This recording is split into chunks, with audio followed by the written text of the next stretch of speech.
Olá, futura advogada, olá, futuro advogado, tudo bem? Meu nome é Antônio, este é o Esquenta de Direitos Humanos. A gente vai trabalhar em 30 minutos algumas noções sobre esta disciplina extremamente bonita. Ah, é bonita. Olha, eu não tenho a menor dúvida, os direitos humanos representam a disciplina mais romântica da sua prova. Sim, porque aqui a gente vai trabalhar com características destes importantes direitos que instrumentalizam a dignidade da pessoa humana. Falaremos sobre conquistas sociais, sobre lutas que foram travadas séculos atrás para que a gente pudesse hoje aqui falar com a mais absoluta liberdade sobre os mais variados temas. Se esta disciplina de um lado tem um lado bonito, romântico, de outro lado, pense numa disciplina grande. É grande, o campo aqui é extremamente amplo. A prova pode pegar qualquer tratado internacional e cobrar, desde que, obviamente, se trate de um tratado internacional de direito humano. Pode pegar uma resolução da ONU e colocar, pode pegar uma característica de direito humano e explorar, pode pegar uma lei que verse sobre direitos humanos e trazer para dentro da prova. Já tivemos provas fáceis de direitos humanos e provas pesadas. Já houve provas que cobraram, por exemplo, o conceito de desaparecimento forçado, conforme o tratado específico que versa sobre o assunto. Difícil, não precisava tanto. Há muitos pontos importantes e talvez mais próximos de um operador do direito como eu, como você, para cobrar, não é verdade? Mas ainda assim a banca optou por ir de maneira bem aprofundada neste ponto e fez o mesmo em algum outro. Então, se é uma disciplina bacana, bonita, que foge talvez daquela lógica de memorização, macete e pegadinha, é uma disciplina mais conversada, mais sentida. De outro lado, é um amplo horizonte aí para a cobrança. Mas ainda assim, fora estas exceções, a gente tem várias questões de direitos humanos, versando, por exemplo, sobre o Sistema Interamericano de Proteção. Sim, você já ouviu falar no Pacto de São José da Costa Rica? Sabe que ele trabalha com uma proteção a direitos humanos no contexto interamericano. Sabe também que esses direitos serão protegidos por dois órgãos de proteção, a Comissão Interamericana e a Corte Interamericana, cujo funcionamento vem bem delimitado neste pacto. Aí temos já um ponto de cobrança bem ampla, né? bem vasta em termos de número de questões. Da mesma forma, temos algo relacionado à Declaração Universal de Direitos Humanos, ao sistema da ONU, de proteção da ONU, características de direitos humanos. Temos aí a coincidência de questões em pontos específicos. Obviamente não dá para falar de tudo, então eu falarei a respeito das características dos direitos humanos com vocês e alguns aspectos históricos. Porque ainda que a prova não as cobre de maneira objetiva, compreendendo-as, você entra no clima dos direitos humanos e aí consegue enfrentar com mais tranquilidade as questões mais específicas. Mas olha, independentemente dessa minha colocação, eu não tenho dúvida, há várias questões perguntando sobre as características dos direitos humanos. Indivisibilidade já foi cobrada, interdependência já foi cobrada, universalidade já foi cobrada, num contexto de confronto aparente com um relativismo cultural, a questão da relatividade dos direitos humanos, tudo isso já foi cobrado, então este ponto é estratégico também. Você consegue enfrentá-lo e eventualmente se deparar com questões na prova a respeito deles, né, dessas características, mas também compreendendo-as, consegue pensar, raciocinar os direitos humanos lá na frente, em tratados, em convenções, por exemplo. Então a gente vai trazer aqui as características dos direitos humanos. Tá? Lembrando que direitos humanos são aqueles inatos aos seres humanos, tá? Então, características dos direitos humanos. A primeira característica de direitos humanos é esta. Eles são universais.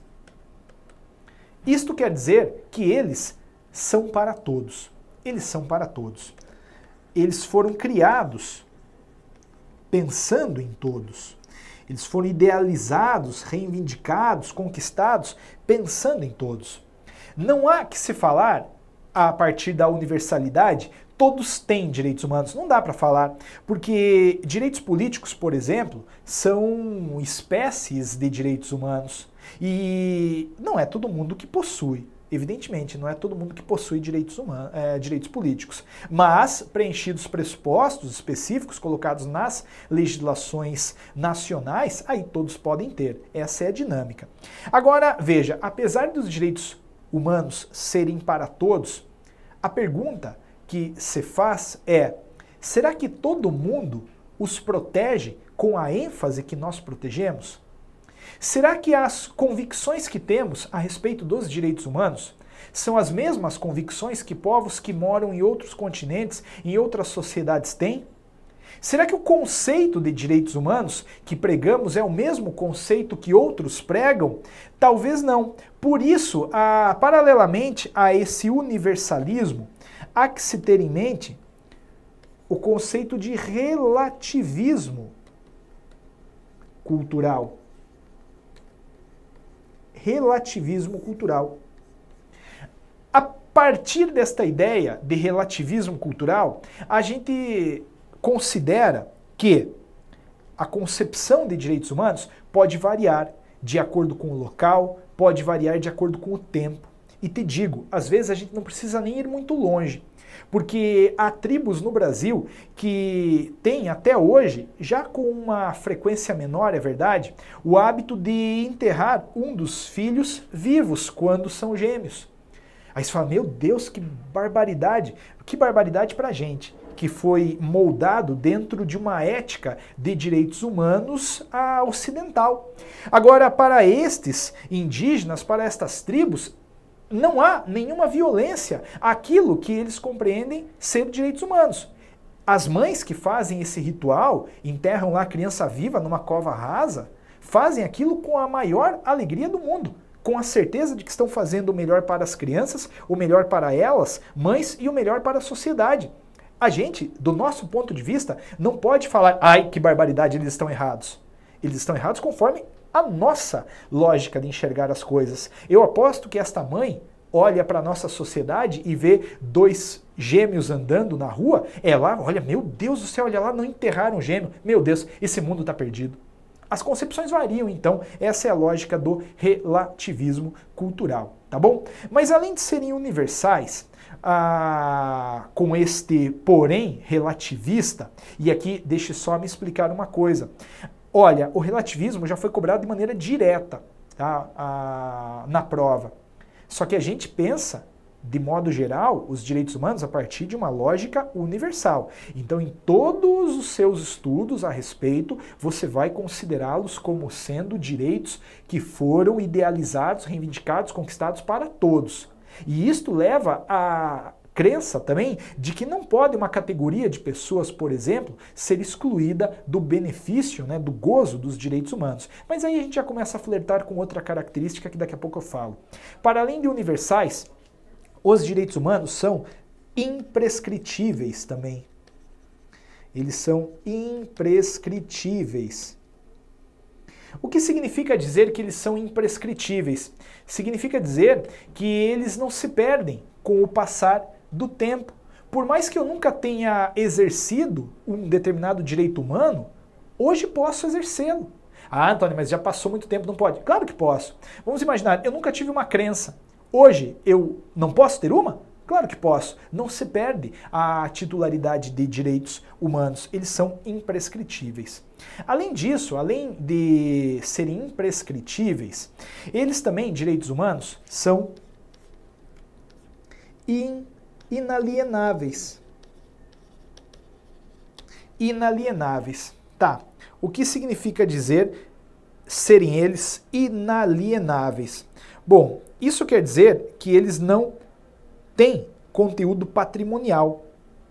Não tem conteúdo patrimonial. São bens fora do comércio. Pode anotar isso. Não se vendem direitos humanos, não se doam direitos humanos. Tá legal? Se duvida? Então me venda a tua liberdade de crença. Eu pago. Se você conseguir traduzir, a fazer a tradução disso para mim, eu pago. Mas você não vai conseguir, tá? São inalienáveis, é da natureza deles. Agora, bastante cuidado, porque este ponto representa, sem dúvida alguma, a essência da proteção que foi construída em torno deles, direitos humanos. Pode anotar aí que os direitos humanos, além de serem universais, imprescritíveis e inalienáveis, são irrenunciáveis ou indisponíveis. O que quer dizer isso? Escreva aí que não se pode abrir mão de direitos humanos, não se pode abrir mão de direitos humanos de maneira espontânea ou forçada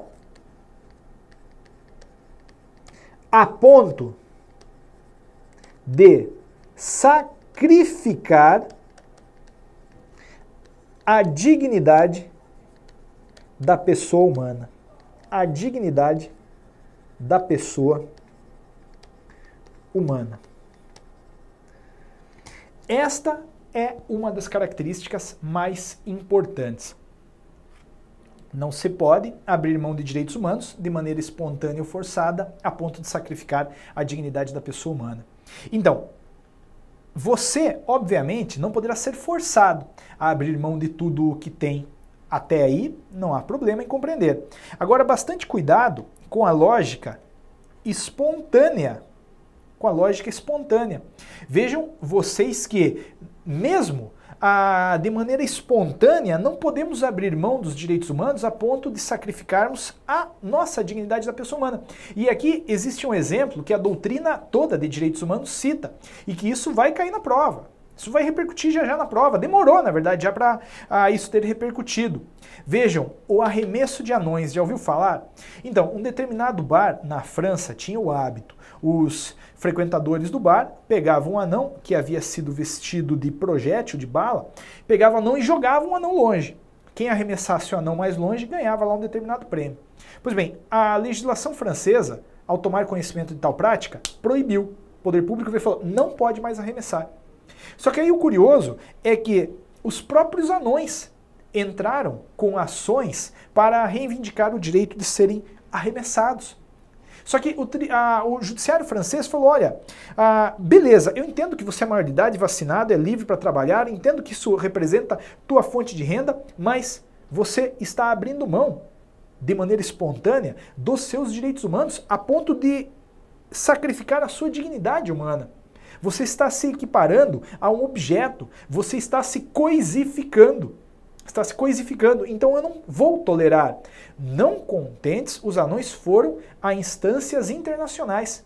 E lá, nestas instâncias internacionais, foi mantida a decisão. Falaram, olha, não pode mesmo o anão ser arremessado. E isso bem revela a irrenunciabilidade ou indisponibilidade dos direitos humanos. Não se pode abrir mão de direitos humanos de maneira espontânea ou forçada a ponto de sacrificar a dignidade da pessoa humana, tá legal? Agora é óbvio que momentaneamente eu até posso optar por não exercer.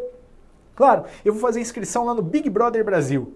Poxa, momentaneamente eu abri mão de alguns direitos humanos, intimidade, vida privada, imagem, honra, sei lá.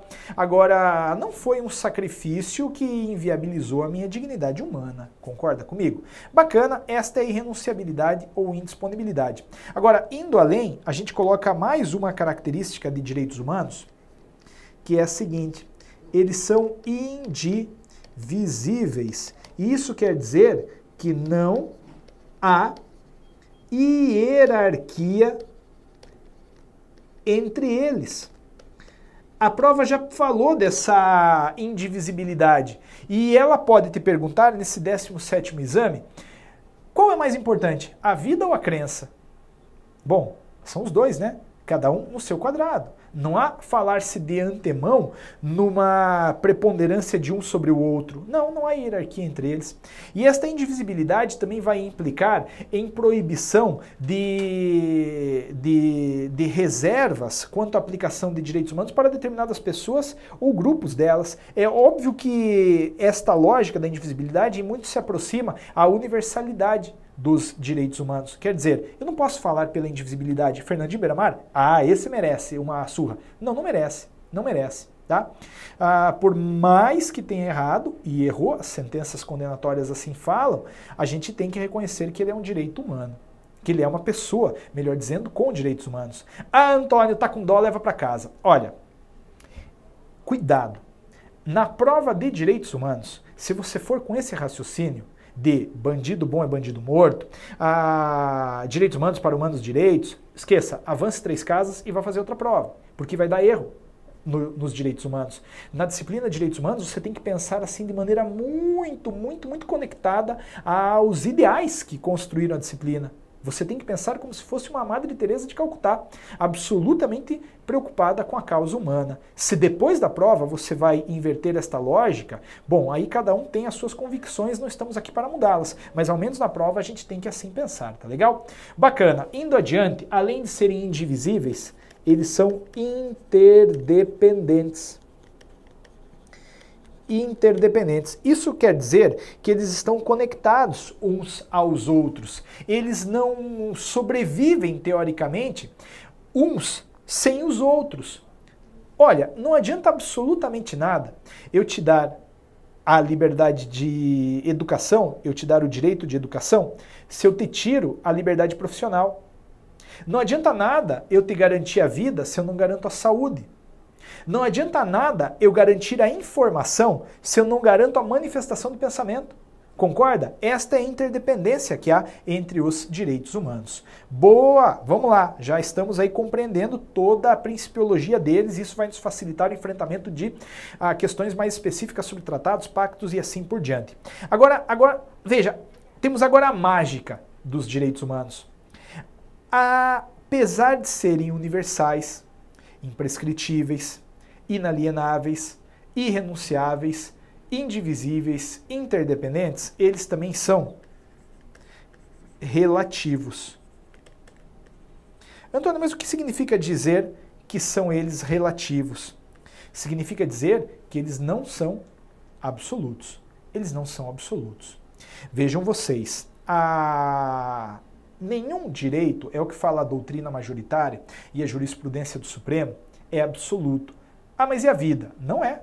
Há exceções a ela. Se você trabalhar com uma lógica de direito fundamental, artigo 5º da Constituição, você verá que a pena de morte é possível de ser aplicada em caso de guerra declarada. Então, nem mesmo a vida, que tem todo um valor intrínseco alto, né?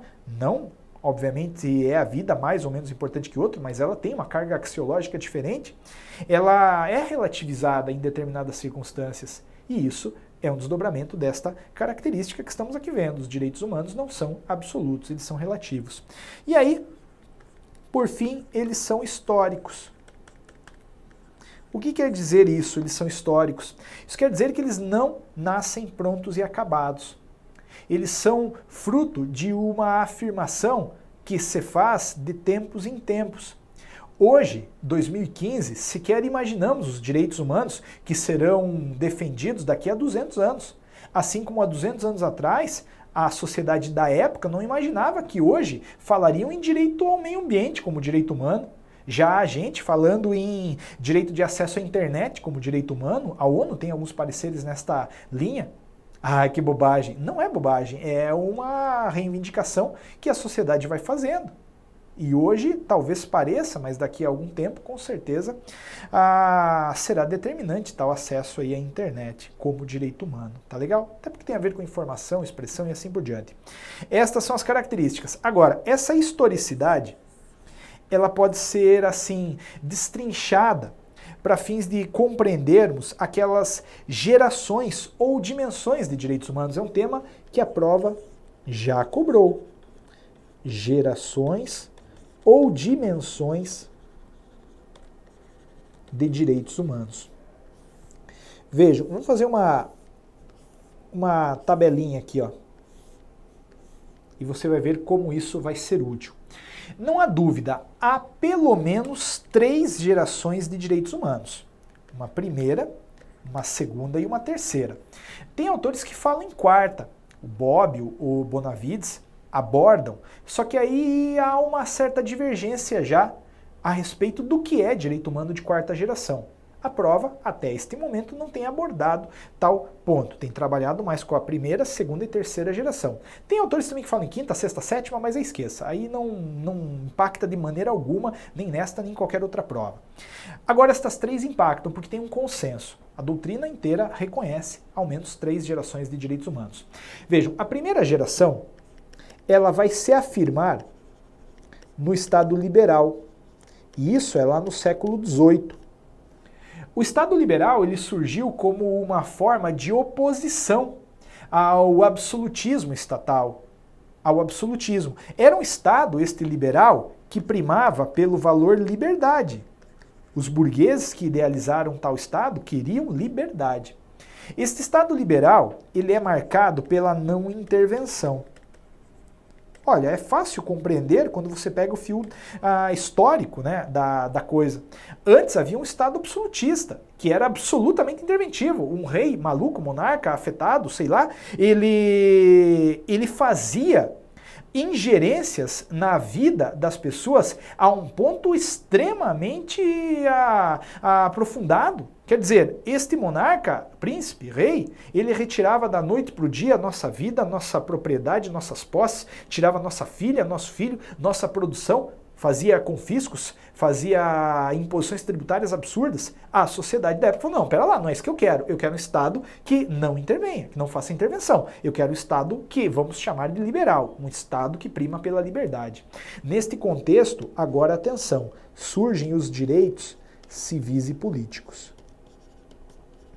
Direitos civis e políticos, que são os direitos mais elementares que possuímos.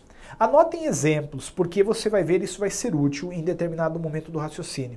Direito civil e político: vida, legalidade, proibição de tortura, manifestação de pensamento, expressão, crença, intimidade, privacidade, honra, imagem, devido processo legal, contraditório, ampla defesa, direito de reunião, direito de associação, presunção de inocência, direito de nacionalidade, direito de votar, de ser votado, são alguns exemplos de direitos civis e políticos. E tais direitos civis e políticos, eles materializam-se a partir de um não agir estatal. Por isso, inclusive, são chamados de direitos negativos.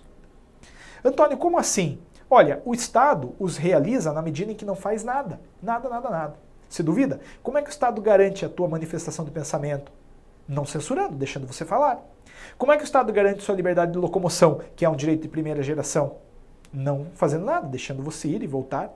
Essa é a lógica da realização dos direitos civis e políticos, tá? Agora, na medida em que o Estado não fez intervenção, criou-se um abismo social extremo na sociedade. Pessoas desenvolveram-se muito a custo do trabalho de também muitos. E aí criou-se um contexto, como disse, de exploração, no qual aumentou pobreza, marginalização, criaram-se bolsões de pobreza nas cidades, uma loucura. Não tinha regulamentação trabalhista nenhuma, era um Estado que não fazia intervenção, não tinha sistema previdenciário, nada, a sociedade estava à beira da ruína. Por força disso, ela se reestrutura e se reapresenta, se reformula no século XX enquanto Estado social. Isso vai ser lá no século XX. O Estado social, ele buscava a igualdade. E igualdade só se faz através de intervenção. Então o Estado vai ficar atento para aqueles, por exemplo, que não têm condições e vai intervir para fins de transformar a realidade deles. Esses direitos de segunda geração são os direitos econômicos, sociais e culturais. Econômicos, sociais e culturais. Tá bom? São direitos mais sofisticados. Direitos como, também anotem os exemplos, educação, saúde, previdência, regulamentação trabalhista, regulamentação econômica. A previdência, eu já falei, pode colocar proteção à infância, à maternidade, à juventude, ao idoso, direito de acesso à cultura. São direitos que, como você vê, são mais sofisticados. E esses direitos mais sofisticados, eles somente se realizam na medida em que o Estado age. Ele tem que agir, ele tem que atuar positivamente. Sim, porque como é que o Estado vai te garantir educação? Cruzando os braços? Não, ele tem que arrecadar imposto, construir escola, e aí o negócio acontece, tá bom? Agora, vejam só, num determinado momento, principalmente a partir de 1973, o Estado ele passa a se reformular. Não interessa o nome, porque a gente não sabe qual é o nome, a gente está vivenciando ele hoje. Eu não consigo classificar quando eu sou o classificado. Alguns chamam de Estado neoliberal, outros de Estado democrático de direito, não interessa aqui o nome. Também não interessa se é por intervenção ou não, se é por ação ou abstenção. Interessa, contudo, saber que, a partir de um determinado momento, e isso é no século XXI, a sociedade começa a reclamar direitos difusos e coletivos, como, por exemplo, o meio ambiente. Direitos estes que instrumentalizam a fraternidade. A fraternidade. E esta tabela, se você bem compreendeu, ela te auxilia muito. Como assim, Antônio? Eu não entendi como ela pode me auxiliar. Vejam, existem dois pactos importantes que já foram cobrados. Existem os pactos de direitos civis e políticos e o Pacto Internacional de Direitos Econômicos, Sociais e Culturais. Então, quer dizer, um Pacto Internacional de Direitos Civis e Políticos e um Pacto Internacional de Direitos Econômicos, Sociais e Culturais. Você já sabe mais ou menos sobre o que eles tratam. E a prova já perguntou. Ela já perguntou, por exemplo, o Pacto Internacional de Direitos Econômicos, Sociais e Culturais prevê a educação. Bom, aí sim, né? Porque é direito econômico, social e cultural a prever. Agora, o Pacto Internacional de Direito Econômico, Social e Cultural prevê o direito de votar. Não, de votar é o Pacto Internacional de Direito Civil e Político que vai prever. De outra forma, o Pacto Internacional de Direito Econômico, Social e Cultural vai estabelecer a proibição de tortura. Não, né? Porque não é econômico, social e cultural, é direito civil. É direito civil. Tá legal? Então por aí você já tem mais ou menos como tatear. Se você considerar que o Pacto de São José da Costa Rica foi inspirado pelo Pacto Internacional de Direitos Civis e Políticos, também você já sabe mais ou menos qual é a dinâmica do Pacto de São José da Costa Rica. Sabe que ele vai trabalhar com esses elementos mais básicos. Mas, para além destas impressões que são deduzidas a partir da tabela, a prova já perguntou de maneira expressa, já perguntou assim, os direitos humanos primeiro afirmam-se como direitos econômicos, sociais e culturais, depois como direitos civis e políticos. Não é o contrário, né? Eles primeiro se afirmam como direitos civis e políticos, século XVIII, e depois como direitos econômicos, sociais e culturais. Tá bom? Antônio, interessante. É verdade. Vejam, vocês têm a liberdade, a igualdade e a fraternidade como um potencial macete também, para lembrar a lógica de surgimento.